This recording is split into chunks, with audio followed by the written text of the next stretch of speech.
नमस्कार मेरे पढ़ाई के कीड़ों। मैं फिर आ गया आपके पास। अभी मैंने पिछले वीडियो में आपको इलेक्ट्रोस्टैटिक स्टार्ट कराया, कुछ छोटी मोटी प्रॉपर्टी चार्ज की बताई।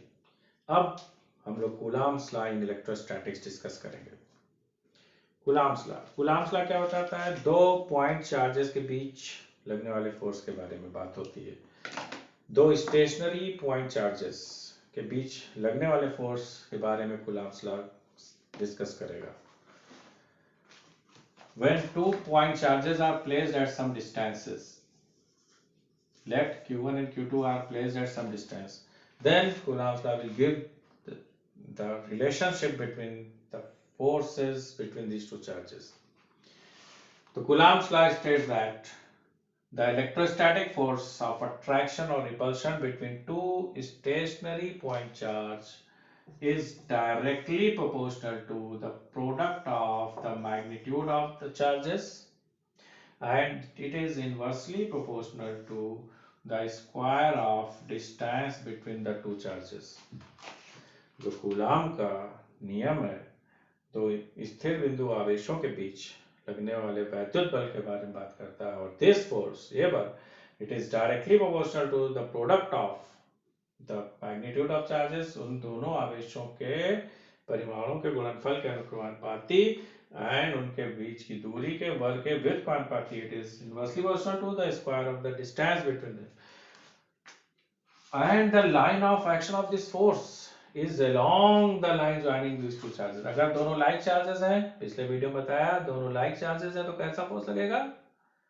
Repulsive. So this force will be along the line joining these two charges. अगर ये दोनों unlike charges होते हैं तो attractive force इसी line के along लगता है। So if you combine these two equation, combining both, क्या मिल जाएगा हम लोग को कि F is proportional to Q1 Q2 and inversely proportional to square of the distance. अब जब आप किसी रिलेशनशिप से साइन ऑफ प्रोपोर्शनैलिटी हटाते हैं तो क्या हम लोग लाएंगे? एक कांस्टेंट लाया जाएगा। तो यहां पर हम लोग इस कांस्टेंट का डिनोशन 1/4πε0k इस तरह से लिखते हैं, into Q1 Q2 upon R square. तो this is the force between two stationary point charges. तो अब ये कांस्टेंट के बारे में भी हम लोग कुछ जानकारी हासिल कर लें। तो 1/4πε0k is the constant of proportionality, and here this is epsilon 0, epsilon naught, कुछ भी कह सकते हैं आप। ये क्या है? It is absolute permittivity of free space, means vacuum, निर्वात की वैद्युतशीलता। And what is K? K gives the dielectric constant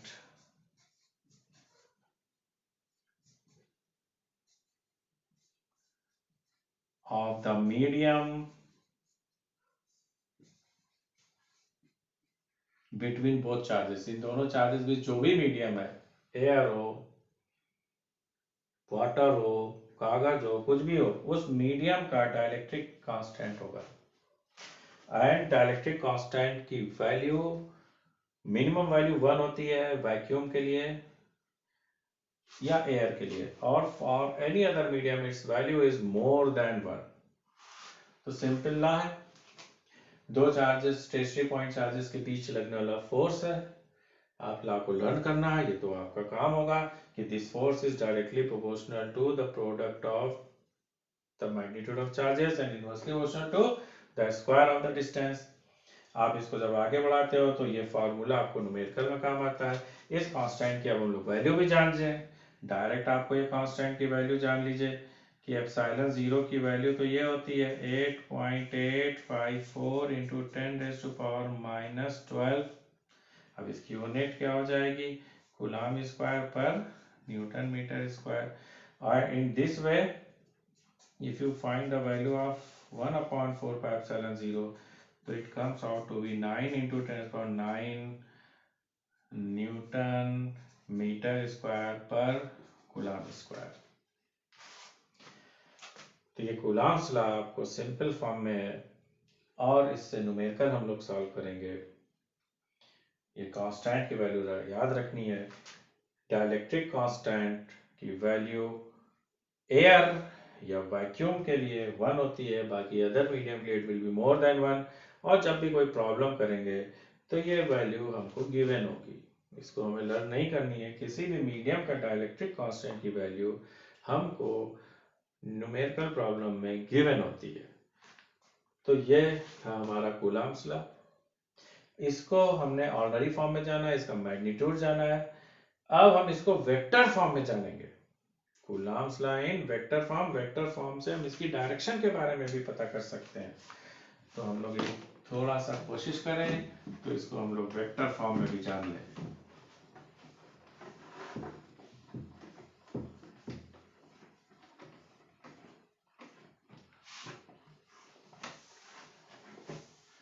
तो जब वेक्टर फॉर्म की बात आएगी तो डायरेक्शन का रोल बहुत बड़ा हो जाता है। अभी हमने बताया था कि कूलम्ब्स लॉ में जो फोर्स होता है, the line of action of that force is along the line joining two charges. तो ये देखिए हमने एक्सिस ले लिए, ये ओरिजिन है और ये दो पॉइंट चार्जेस है, ये Q1 है एंड दिस इज Q2। तो आपके चार्जेस एक दूसरे फोर्स लगाएंगे। सपोज कर लो जो Q1 का पोजीशन वेक्टर है ओरिजिन के रेस्पेक्ट में, this is vector R1 and Q2 का position vector this is vector R2 and both are like charges, therefore they will exert repulsive force। दोनों एक ही तरह के आवेश हैं अतः एक दूसरे पे प्रतिकर्षण का बल लगाएंगे। This is force on Q2 by Q1। Q2 पर force on Q2 by Q1 is represented by F21। What is this? F21 means force on Q2 by Q1। इस की डायरेक्शन आपको दिख रही है, तो ये वेक्टर हम लोग फ्रॉम 1 to 2 है, तो it can be written as R12। इसका मैग्नीट्यूड हम R कह सकते हैं।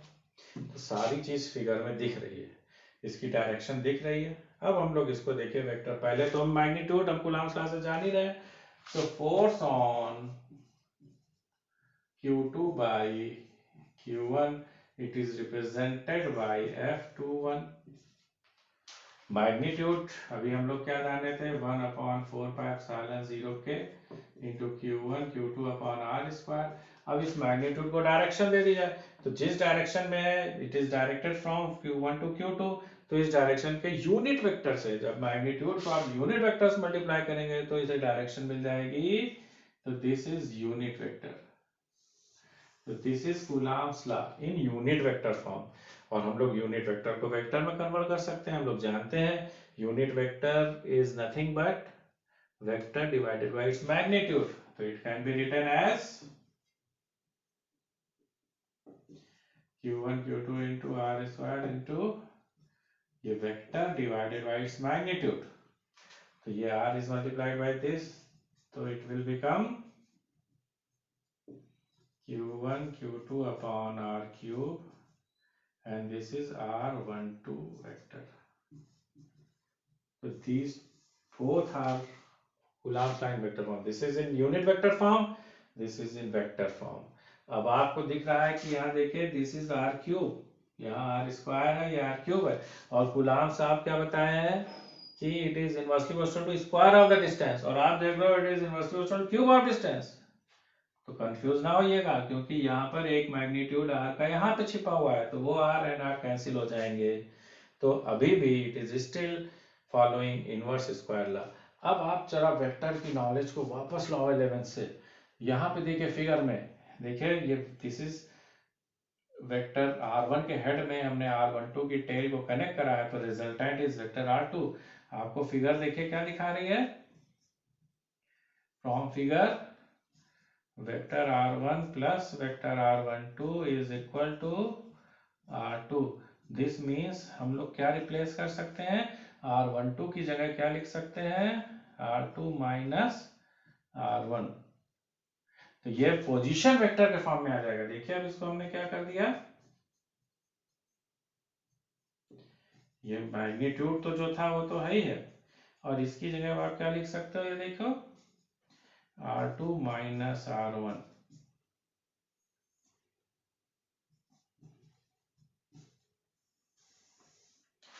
So all these three forms are Coulomb's law in vector form. This is in the form of unit vector, this is in the form of vector, and this is in the form of position vector. All the forms are of unit vector. तो आप इसको ध्यान से देख लें और step repeat करके आपको देखना पड़ेगा, क्योंकि वेक्टर की डायरेक्शन बहुत रोल प्ले करती है। अगर यहीं पे लाइक चार्जेस ना होकर अनलाइक चार्जेस होते हैं तो this force would have been directed along this direction, तो उसको हम लोग यहाँ पर उस हिसाब से रिप्रेजेंट करना पड़ता। तो अब आपका होमवर्क हो गया कि ये अनलाइक चार्जेस के बीच अट्रैक्टिव फोर्स लगेगा तो उसको आप शो करो, और नहीं तो हमसे डिस्कस करेंगे आप। तो this was the Coulomb's law. इसको आपने मैग्नीट्यूड जाना, वेक्टर फॉर्म में जाना, अब आप इस पे न्यूमेरिकल भी लगा सकते हो। लेकिन एक बात मैं आपको बता दूं, कूलम्ब्स लॉ पे न्यूमेरिकल लगाने के लिए थोड़ी सी वेक्टर की नॉलेज होनी चाहिए। तो 11th से आप वेक्टर चैप्टर का थोड़ा सा रिवीजन कर लीजिए, तब आपको मजा आएगा इस चैप्टर में न्यूमेरिकल लगाने में। ऑल द बेस्ट मेरे पढ़ाई के कीड़ों, इसको कीड़े की तरह चाट डालो, तब मजा आएगा फिजिक्स का।